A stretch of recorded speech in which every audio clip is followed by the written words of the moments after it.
Time now for Great Day Food. It's a classic comfort meal that is perfect for a cold night, but not so much for the holidays. No, it is a holiday dish. We have already decided Scott's on an island and mac and cheese is a holiday food. Chef Plum is here to settle the debate and show us how to make a no-fail mac and cheese. Hi, Chef Plum. Hey, how are you guys? Good afternoon. How are you doing today? Good. We're excellent. How are you? Mac and cheese is for the holidays, right? I am.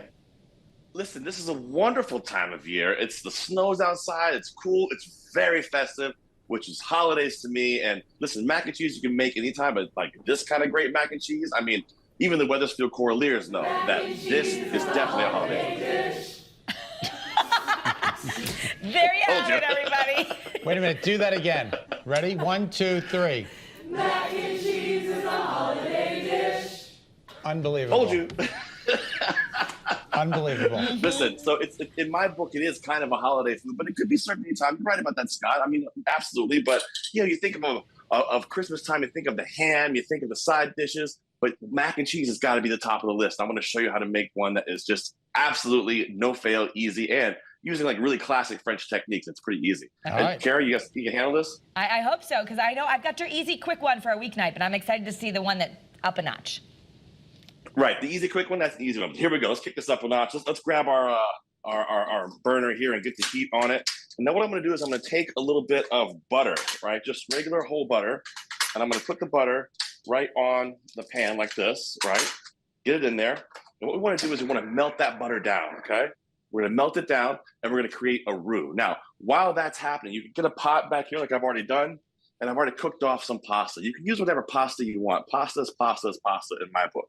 But I want something that has holes that can take on sauce. So don't be afraid to use like a mac and cheese, a pipette, something like that. But any kind of pasta will do the trick. And when you do cook the pasta, the biggest tip I can tell you, make that water taste like the ocean, all right? Super salted, salt the water. It's your one time to get a chance to season that pasta, so season it heavily with salt. Don't put olive oil in, nothing like that. It doesn't do anything. Okay. No need for it. Just salt it. All you gotta do. Okay. We got butter melting here. So what we're gonna do is we're gonna make a classic Mornay sauce, right? So we got the butter melting. I'm going to add a little bit of flour. And this is, Carrie, you know what this is called? Flour and butter? A roux.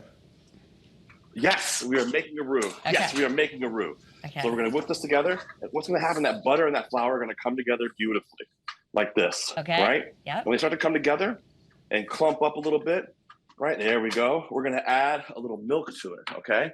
Yep. Just regular whole milk here. I'm going to add about 2 cups of it. And once it comes to temperature, it's going to start to thicken. That roux will really, really thicken this up nicely. Now, here is your chance to season up the milk, okay? Sorry, I'm talking a lot, I know. Okay, I just want to know, do you have to use a full fat milk?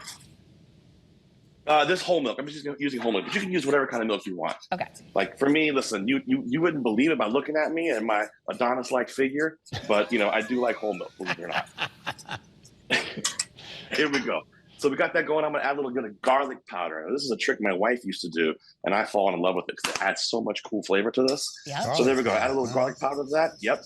Let that start to come to a boil, and as it does, pick any kind of cheese you want. I've got a little shredded Jack and cheddar in here. I'm going to add about 1.5 cups to that, just like this.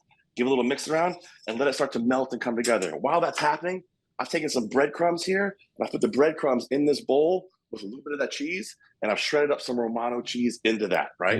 So then what we want to do is let this come together, and we're going to add some of our pasta to it, like this. And get it nice and mixed together. There we go. Nice and mixed together. And then we're going to pour it into our baking dish like this. And then what I like to do here, and this is like old school mom and pop type stuff, is I'll top this with some of our breadcrumbs and cheese mixture. Yeah, and we'll put this guy right into our oven on our broiler. Yum. And let me just show you how beautiful this is when it comes out. Are you ready? Because this is one of my favorite things ever. Fantastic holiday food. Here we go. Check this out. Look at this guy. Are you kidding me? Look at that. Wow. Look at that. How Beautiful. great does that look? So yummy. All right, so I've how got long my- did you bake Yeah. it for and at what temperature? So I've got my oven actually set to about 500, and I crank it in there for about 1.5 minutes, 2 minutes, or use your broiler. The other thing you can do is if you got to bring it to somebody's house because it's a holiday party, you're bringing a holiday dish to a holiday party at someone's house that's decorated for the holidays. What you want to do is you want to take this, put it in the oven at about 300 for about an hour. And they'll start to bake and come together and become all gooey, and those breadcrumbs on top. Look how crunchy they get. You can almost hear how crunchy that is. And let me show you something. This It's just gooey, delicious, and look at. Are you kidding me? Come on, unbelievable.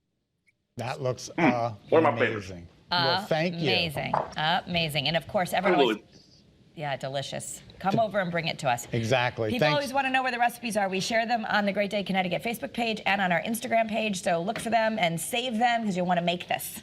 Thanks, Sheffy. Absolutely. All right. Thanks, guys. Great holiday food, Scott. Can't wait to bring it for you. Me too. All right. Still to come on this Monday afternoon. You can start a new holiday tradition by traveling back in